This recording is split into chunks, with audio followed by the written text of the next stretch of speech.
Hi hello ఇది weight loss రాగి smoothie. దీనికి ఒక హాఫ్ గ్లాస్ వాటర్ తీసుకుని మరగబెట్టుకోవాలి. ఇంకొక హాఫ్ గ్లాస్లో ఒక స్పూన్ రాగి పొడి వేసి ఉండలు లేకుండా కలుపుకొని ఈ బాయిలింగ్ వాటర్లో వేసి రాగి జావ చేసుకోవాలి. ఉండలు కట్టకుండా చూసి కలుపుకుంటూ ఉండాలి.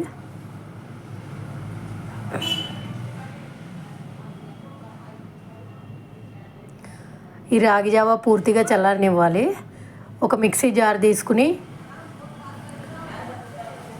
యాపిల్, 10 బాదాము, 1 స్పూన్ ఫ్లాక్స్ సీడ్స్, అవిసె గింజలు తీసుకుని ఈ చల్లారిన రాగి జావ కూడా వేసుకుని గ్రైండ్ చేసుకోవాలి.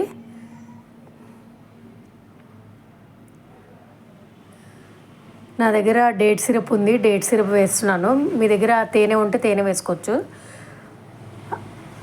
అరటిపండుతో వేసుకుంటే ఇదే తీయగా ఉంటుంది.